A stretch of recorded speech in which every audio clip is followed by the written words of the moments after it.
February 1, 2003. After completing 255 orbits and over 6.6 million miles, Space Shuttle Columbia initiated deorbit burn, slowing from Mach 25 to re-enter Earth's atmosphere. At 8:44 a.m. Eastern Standard Time, Columbia crossed the outer thermosphere, encountering plasma sheath temperatures exceeding 3,000 degrees Fahrenheit. This is where the shuttle's reinforced carbon-carbon RCC panels and silica tiles were meant to protect it. But unknown to the crew, a breach already existed in the leading edge of the left wing, caused by foam debris shedding from the external tank during ascent. The damage allowed superheated plasma to penetrate the internal wing cavity, compromising structural integrity.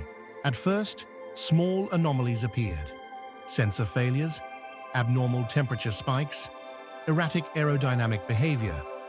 Mission Control in Houston noticed tire pressure sensors reading off-scale low, a chilling signal of system failure. Then, telemetry stopped. Columbia disintegrated at Mach 18 and 207,000 feet above Texas. This is the story of Columbia mission STS-107.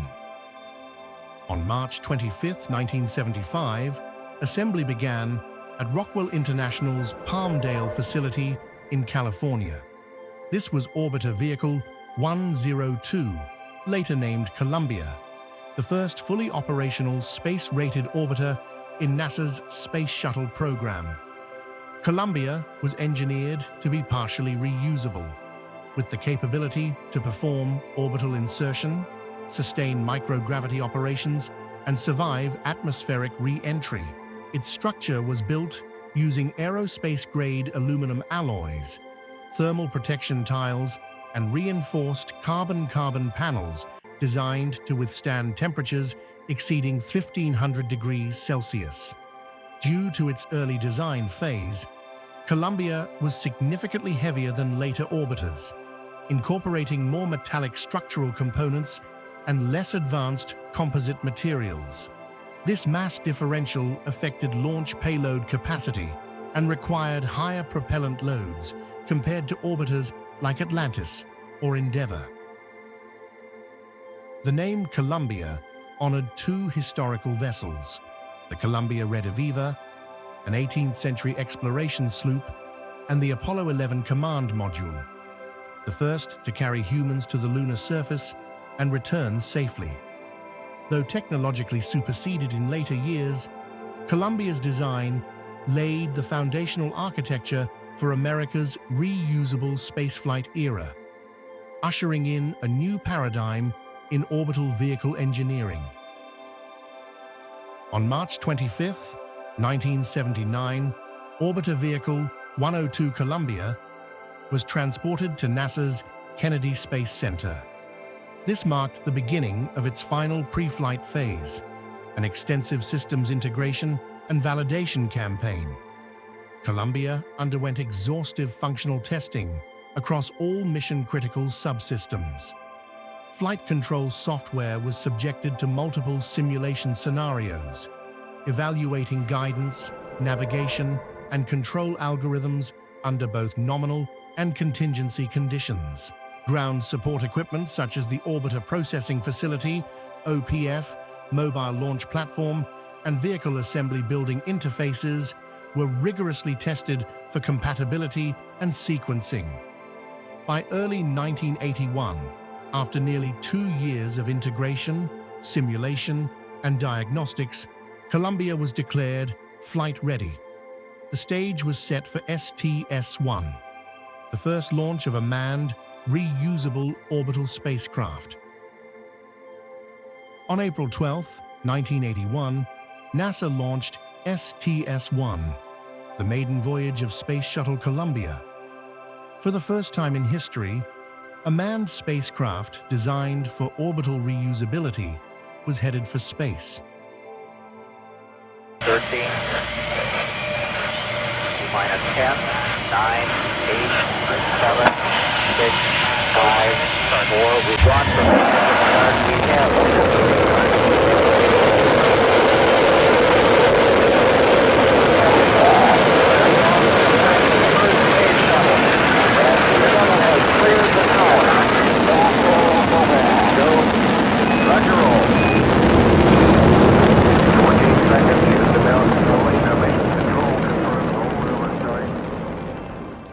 Commanded by John W. Young, a seasoned Apollo astronaut, and piloted by Robert L. Crippen, a first-time flyer, the mission was a full-scale test of spacecraft performance across all flight regimes. Once in low Earth orbit, Columbia completed 36 revolutions around Earth over a 54-hour mission duration. With precise aerodynamics and glide capability, Columbia descended unpowered, landing safely at Edwards Air Force Base in California. STS-1 proved the viability of a reusable orbital vehicle. The era of the Space Shuttle had officially begun. After proving itself on STS-1, the Space Shuttle Columbia entered a service life that would span over 2 decades, flying 28 missions across Earth's orbit. It wasn't just a vehicle, it became a flying laboratory, a scientific workhorse orbiting at nearly 28,000 kilometers per hour, high above the Earth. Mission after mission, Columbia delivered. It deployed satellites, conducted complex material science experiments, explored human physiology in microgravity, and expanded our reach into astronomical observation. In 1983, on STS-9, Columbia carried the first Space Lab module, a modular pressurized lab built for orbital research. It transformed the shuttle's cargo bay into a high-functioning science station. Columbia returned to orbit again for STS-61C in 1986, its final mission before the Challenger tragedy halted the program. And in 1999, it soared once more on STS-93, deploying the Chandra X-ray Observatory, an instrument that would peer into the violent, energetic hearts of distant galaxies. That mission also marked history, with Colonel Eileen Collins, the first female shuttle commander, at the helm. For 22 years, it carried the hopes of scientists, engineers, and astronauts, and it brought home knowledge that reshaped our understanding of space. Until one final mission, when Columbia wouldn't come home. The year 2003 was shaping up to be an ambitious one for NASA, with 6 space shuttle missions planned, 5 to continue construction of the ever-growing and permanently occupied International Space Station. The first flight of the year, STS-107, aboard NASA's oldest orbiter Columbia, the first shuttle mission dedicated to microgravity research in nearly 5 years, would not travel to the space station but fly a 16-day solo mission. NASA announced the STS-107 microgravity research mission in March 1998, originally planning to launch Columbia in May 2000. However, that date quickly began to slip. Delays in Columbia's refurbishment, technical issues across the shuttle fleet, and scheduling conflicts with a Hubble servicing mission and International Space Station assembly flights gradually pushed the launch to January 2003. In September 2000, NASA announced 5 members of the science crew for the mission. 3 months later, 2 more were added, completing the mission's 7-member team. Each astronaut brought a unique role and expertise to the mission. Rick D. Husband, mission commander, led with unwavering dedication, overseeing the shuttle's operations and crew safety. William C. McCool, pilot, ensured precise navigation and managed critical shuttle systems. Michael P. Anderson, payload commander, directed the mission's science operations and oversaw all experiments. Kalpana Chawla, mission specialist, supported technical operations and research activities aboard the shuttle. David M. Brown, mission specialist, applied his medical background to conduct biological and space medicine experiments. Laurel B. Clark, mission specialist focused on medical and life sciences research in microgravity. Ilan Ramon, payload specialist, represented Israel as its first astronaut, a role made possible through a 1995 agreement between US President Bill Clinton and Israeli Prime Minister Shimon Peres to promote space cooperation. STS-107 missions included 80 experiments across diverse scientific fields. The crew worked with 32 payloads, including 59 investigations inside the Space-HAB Research Double Module. These ranged from commercial and NASA studies to European Space Agency and international research. Many experiments supported future space station science, prompting mission scientist John B. Charles to call it simulated space station science. Some payloads were even mounted outside the shuttle, including an Israeli study tracking Saharan dust over the Mediterranean. Space Shuttle Columbia began its 28th mission with a spectacular liftoff from Launch Pad 39A at NASA's Kennedy Space Center in Florida at 10:39 a.m. Eastern Standard Time on January 16, 2003. 10, 9, 8, 7, 6,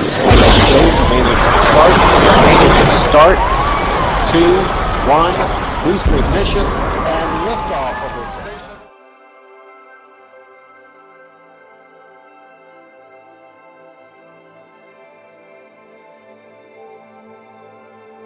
The launch appeared to go well, and after 8.5 minutes, Columbia reached its planned orbit to begin the 16-day microgravity research mission.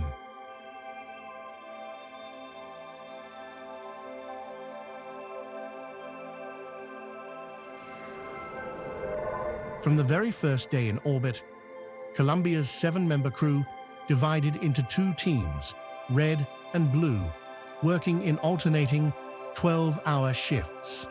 This schedule allowed for 16 continuous days of scientific research. As one team rested, the other activated experiments and managed operations within the Space-HAB research module. Tasks ranged from opening the payload bay doors to reconfiguring the shuttle for scientific work. Despite a few technical challenges, the crew operated with precision and determination, delivering scientific results that far exceeded expectations. Researchers on the ground were thrilled by the volume and quality of data returned. On January 28th, the crew took a solemn moment to honor the lives lost in the Challenger disaster, exactly 17 years earlier, and in the Apollo 1 launch pad fire, never forgetting the legacy of those who came before them. The astronauts completed the last science sessions on January 31st, while Husband and McCool used a simulator to practice the entry and landing procedures and tested Columbia's systems required for the return to Earth. The next morning, they closed the hatches to the Space-HAB module, then closed the payload bay doors, with the entry team, led by Flight Director Leroy E. Kane, monitoring their activities from mission control. The astronauts donned their orange launch and entry suits and took their seats. And after receiving the go for the deorbit burn from capsule communicator, NASA astronaut Charles Scorch Hobaugh fired the engines for 2 minutes and 38 seconds over the Indian Ocean. Director Jeff Spalding has given approval for the crew to begin entry into the vehicle. Again, the 7-member flight crew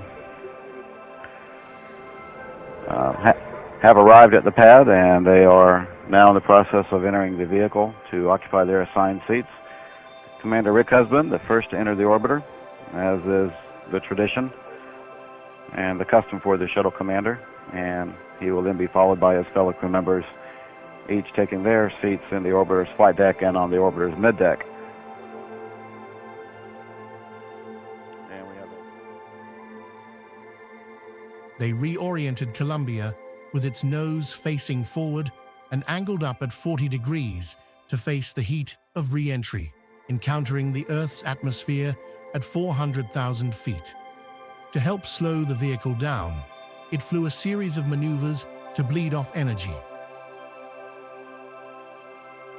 15 minutes after Columbia crossed the entry interface, the invisible boundary where Earth's atmosphere begins to take hold, she was soaring high above Texas, traveling at hypersonic speed, more than 207,000 feet above the ground. The shuttle was just 16 minutes from touchdown at Kennedy Space Center. Families, mission controllers, and the world awaited her return. Then, without warning, the unthinkable happened. As Columbia passed over Dallas, Mission Control lost all communication. First data, then voice. Screens went silent. Telemetry vanished. Repeated calls to the crew were met with only static. In a matter of moments, the atmosphere that had gently carried them home so many times before now turned unforgiving. The silence from Columbia marked more than a loss of signal. It marked the beginning of one of NASA's darkest hours. The crew was gone. The mission was over. And the world would soon learn of a tragedy that unfolded in the final minutes of a heroic journey. In the Mission Control Center, after realizing that tragedy had struck Columbia, Kane ordered the doors locked and directed his controllers to save all data for the coming investigation. Within 90 minutes after the accident, NASA Administrator Sean C. O'Keefe convened the Columbia Accident Investigation Board, CAIB, appointing retired Admiral Harold W. Geeman as its chair to determine the causes of the tragedy. Authorities in Texas and Louisiana began the arduous task of recovering the remains of the astronauts and the debris from Columbia, a process that took more than 3 months and resulted in the recovery of about 38% of Columbia by weight. It began with what seemed like a harmless moment. Roughly 82 seconds after Columbia's launch, as it powered through the dense lower layers of Earth's atmosphere, a seemingly minor but critical event occurred. During routine post-launch analysis of high-speed film footage, NASA engineers observed a piece of insulating foam breaking away from the shuttle's external tank. This foam, designed to prevent ice from forming on the tank due to cryogenic fuel temperatures, detached from an area known as the bipod ramp, a foam-covered structure that connected the tank to the shuttle orbiter. Traveling at speeds estimated to be around 500 to 600 miles per hour, the foam struck the underside of Columbia's left wing. At first glance, the incident didn't raise alarms. Foam shedding had been observed on previous shuttle flights, and engineers had long believed the lightweight material couldn't cause serious damage. After all, foam is soft, harmless, one might think. But in the vacuum of spaceflight engineering, velocity matters just as much as mass. At such high speeds, even something as seemingly insignificant as a block of insulation can carry massive kinetic energy. What made this impact especially dangerous was the location. The foam struck the reinforced carbon-carbon RCC panels on the wing's leading edge. These panels form part of the shuttle's thermal protection system, or TPS, critical armor designed to shield the orbiter from temperatures exceeding 2,800 degrees Fahrenheit during atmospheric re-entry. Unknown at the time, the impact created a breach in one of these panels. This small opening would later allow superheated gases to penetrate the wing structure as Columbia re-entered Earth's atmosphere, a vulnerability that would ultimately lead to the shuttle's disintegration. CIB issued 29 recommendations, ranging from technical redesigns to fundamental shifts in NASA's safety culture. Among the most urgent: develop inspection tools for orbit, improve damage assessment protocols, and treat foam shedding not as a routine nuisance, but as a potential killer. In response, NASA re-engineered the external tank and introduced on-orbit inspection procedures. Astronauts were trained to inspect their shuttle for damage and make repairs if necessary. Yet, perhaps the most powerful lesson wasn't written in a report. It was carried in the memory of 7 astronauts who gave their lives for exploration. The Columbia tragedy served as a painful, permanent reminder. In the pursuit of spaceflight, there are no small risks and no room for complacency. Forever remembered. It's not just about their death or the loss of an orbiter, but it's about people, and they're American space pioneers.